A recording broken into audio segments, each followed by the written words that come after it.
زیارت عاشوراء میں 18 مقامات ہیں. اگر ان مقامات کو مومن سمجھے تو مومن کی زندگی آباد ہو سکتی ہے. جلدی سے چند مقامات کو گنواؤں گا، انشاءاللہ اگلی مجالس میں ان کی تفصیل میں جائیں گے. مثلا آپ ایک جملہ عرض کرتے ہیں کہ معکم فی الدنیا والآخرہ، مولا میں دنیا میں بھی آپ کے ساتھ رہنا چاہتا ہوں، آخرت میں بھی. یہ ایک محبت کرنے والے کے جملے ہیں، اور جتنی بڑی دعائیں زیارت عاشوراء میں کسی اور زیارت میں نہیں ہیں. اور واللہ ایک مقام بھی انسان کو مل جائے وہ انسان جنتی بن جائے. اے اہل بیت رسول معکم فی الدنیا والآخرہ، ہم آپ کے ساتھ دنیا میں بھی رہنا چاہتے ہیں، آخرت میں بھی رہنا. اسے کہتے ہیں مقام معیت، یعنی اہل بیت کے ساتھ ہونے کا مقام. اب آپ سوچیں کہ ہم اہل بیت کی معیت کو کیسے حاصل کر سکتے ہیں، انشاءاللہ یہ اگلی مجالس میں آئے گا. اب جب معیت میں جائیں گے اس کا مطلب ہمیں اہل بیت کی زندگی کرنے کا طریقہ پڑھنا ہوگا. معیت میں آپ کو پوری زندگی کا پلان دیا جاتا ہے کہ تمہیں زندگی گزارنی کیسے ہے. اس کے بعد اب زیارت عاشوراء میں ایک اور دعا کرتے ہیں کہ پروردگارا مجھے رزق عطا کر. کون سا رزق؟ رزق زیارت اہل بیت عطا کر. اس کا مطلب جو اہل بیت کی زیارت ہے یہ بھی ایک رزق ہے. آپ جو مجلس میں آتے ہیں یہ بھی ایک رزق ہے.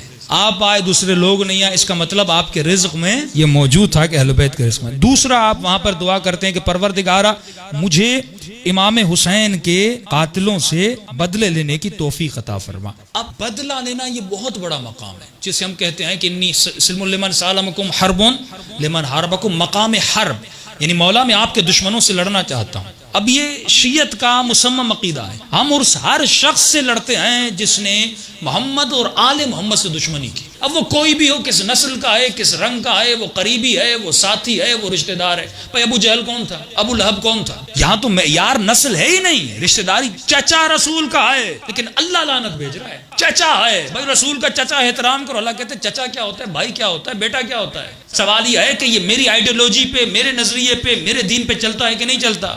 اور یہ نہیں کہ صرف ابتدا میں چلا ہو، پہلے بھی چلے، مرتے دم تک چلے، دین پر ہمیشہ عمل کرے. یہ کیا ہے کہ رسول کی پہلے مدد کی تھی، آخر میں کی کہ نہیں؟ پہلے رسول کی مدد کی لشکر میں اور آخر میں فتویٰ لکھ رہے ہیں کہ حسین واجب القتل ہے. میں اس کو سلام بھیجوں، میں اس کا احترام کروں، پر میں دین آخر تک اس کا بچا ہونا چاہیے. اور انسان یہ کتنا بڑا مقام بدلہ انتقام. فرماتے ہیں یہاں پر جو دعا کرتے ہو اس کا مطلب تم دعا کر رہے ہو کہ امام زمانہ کے ساتھ لشکر میں شریک ہو جاؤ.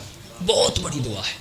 فرماتے کوئی بھی ایسا نبی ولی نہیں گزرا جس نے اللہ سے دعا نہ کی ہو کہ خدا اسے لشکر مہدی میں شامل کرے. آپ بہترین زمانے میں رہ رہے ہیں، کیوں اگر امام زمانہ کا اب ظہور ہوا تو آپ اس کے لشکر میں جائیں گے. مولا علی کو امام کے صحابی نے روتے ہوئے دیکھا. فرمایا مولا کیوں رو رہے ہیں؟ امام فرماتے شوقا لرؤیتہ، اپنے مہدی بیٹے کو دیکھنے کے شوق سے رو رہا. اس کا چہرہ کب دیکھوں گا، وہ کب آئے گا. چھٹے امام کے لیے ملتا ہے چھٹے امام. عجیب جملہ.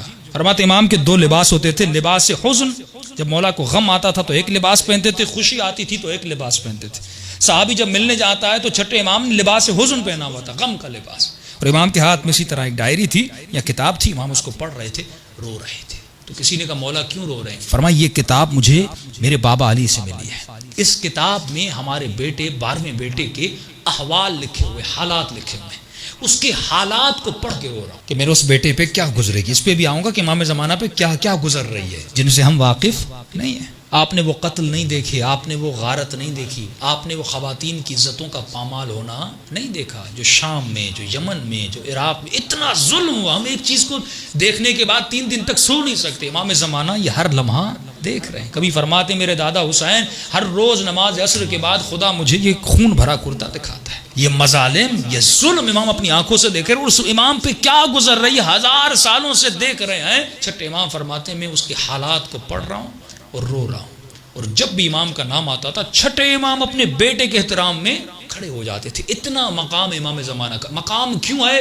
کیونکہ وہ رسالت جو رسول خدا لے کر آئے تھے، وہ ایم، وہ مقصد، وہ ریولیشن جو رسول خدا لے کر آئے تھے کہ پوری کائنات میں کلمہ واحد اور لا الہ الا اللہ ہو. اور جس امام کے آنے کے بعد روایات میں ملتا ہے، یہ بعد میں لوگوں کو احساس ہوگا. فرماتے ہیں براءت، جو شیعہ لعنت بھیجتے ہیں، جو دوری کرتے ہیں دشمنان اہل بیت سے، جو شیعوں کے دلوں میں نفرت اور بغض ہے دشمنان اہل بیت کے لیے، اس سے زیادہ بغض پیدا ہوگا مسلمانوں کے دلوں میں. کب؟ لیکن جب امام کا ظہور ہوگا اور اس ظہور میں ان کو پتا چلے گا اتنی آسائش ظہور کے بعد، یہ ہمیں آسائش ملنی تھی، یہ سکون ملنا تھا، ہمارے بچوں کو یہ دین ملنا تھا کہ ہم جس نعمت الہی سے ابھی محروم ہے. اور کیوں محروم ہے؟ کیونکہ لوگوں نے علی کا راستہ روکا. اگر حسین حکومت کرنے دیتے, اگر علی کو حکومت کرنے دیتے, اگر حسن حکومت کرنے دیتے, اگر اولاد رسول حکومت کرنے دیتے, آج تمہارے بچے آسائش میں ہوتے, آج تمہارا بچہ بیمار نہ ہوتا. اور یہی ملتا ہے کہ جب امام زمانہ کا ظہور ہو جائے گا, فرماتے وہ حکومت مہدی جب پوری کائنات میں نظام مصطفیٰ نافذ ہو جائے گا, اس حکومت امام زمان میں کوئی بچہ بیمار نہیں ہوگا,